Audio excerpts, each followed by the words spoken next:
LeBron, the only player that's played meant this much in year 20 in the playoffs is Kareem.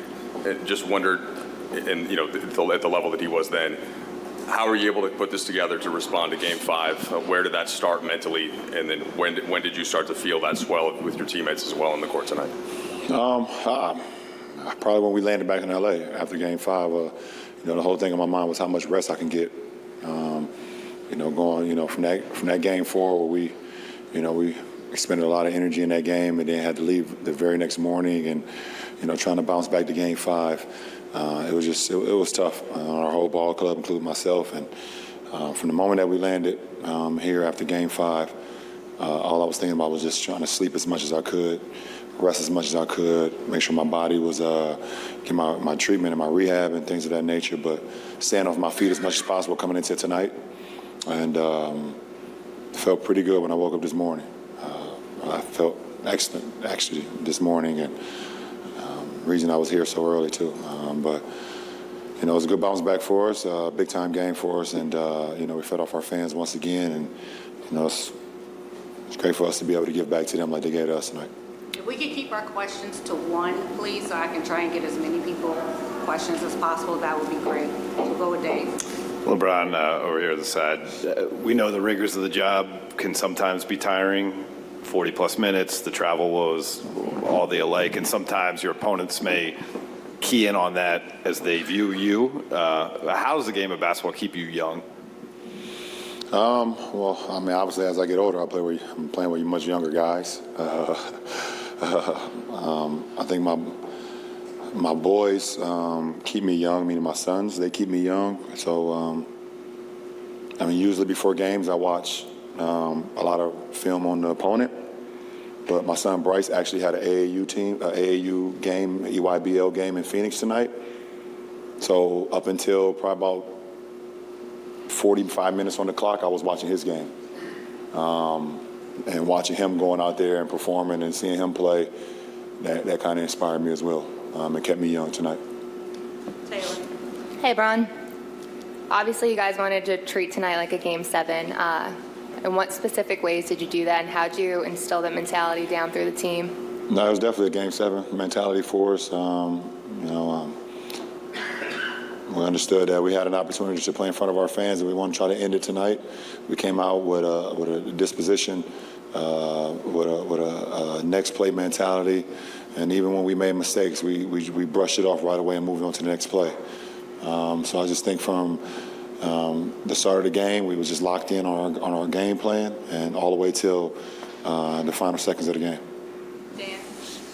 LeBron, when you signed with this team in 2018, you talked about moments and stuff like that and the opportunity to have these special moments here, but all sorts of circumstances kept a lot of those from happening, injuries, COVID, no crowds, et cetera. Was there any moment tonight that stood out to you as like, this is why you wanted to be a Laker? I just wanted to be a part of a historical franchise when I decided to come here and be able to just change the narrative of what the franchise has been going through before I got here for a few years. Obviously this franchise is known for winning championships and winning big and playing in big games and being a part of the postseason and the fans coming out and having an opportunity to be a part of that. So, tonight is another moment that I've always envisioned. And when I became part of this franchise, and like you said, because of circumstances, things of that nature, COVID, and injuries and things of that nature, we haven't had many postseason games with a full capacity season, but full capacity stadium. So far we've had 3, and they've been electric in this postseason, and we hope to continue that in the next round. Yolan. LeBron, how dominant was AD defensively during this series? I think he was AD.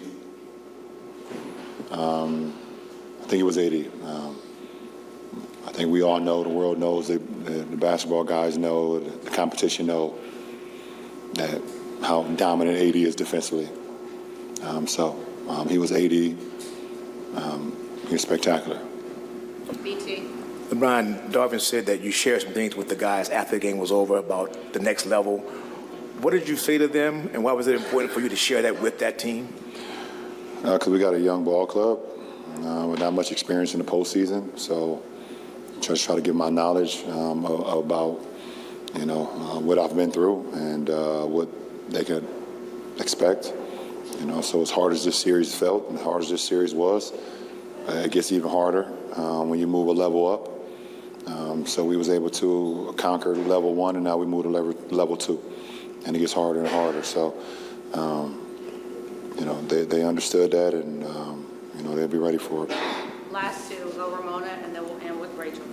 Bron, you talked about just the connection with the crowd in this game. Do you feel a deeper connection with the crowd in LA this year? Just as Dan mentioned that you didn't get to do that in 2020 and 21 and all that. I know Jack Nicholson was here for the first time since the last year's season opener. Do you feel that building as these playoffs go on and you get to play in front of this home crowd? I feel blessed to be able to play the game anytime I put on a uniform, and to be able to put on a Laker uniform and play for such a historical franchise, it's always an honor. The connection, I think you got to ask the fan, you got to ask the Laker fans what the connection is between me and them. I feel welcome. I'm happy to go out there and perform and showcase what I'm still able to do 20 years in the game, and hopefully I'll just add to more memories that they've had for so long with so many great players and so many great teams, and hopefully I could be a part of some of those memories. Last question. LeBron, what was your first thought when you saw the schedule for the next round being every other night, and what challenge is that? Well, it's definitely going to be a challenge, but both teams have to go through it. It's us, in either Sacramento or Golden State. We're going to be both on the same schedule. The plus is that it's not a 4-hour flight like we were just taking to go to Memphis and losing 2 hours, during the process. So you was losing 6 hours just going back there right off jump. So, we stay in the same time zone. We stay in the same state. It's an hour flight to each place, less if it's SAC, a little bit more if it's to the Bay. So that definitely helps. I know you guys are happy about that as well. Yeah, for sure. Yeah. Especially BT, he going to wine country no matter where we go. So, he wrote them notes down already. He tapping in already. So, it's all good, man. NBA's in a good place. All right, appreciate it. Thanks.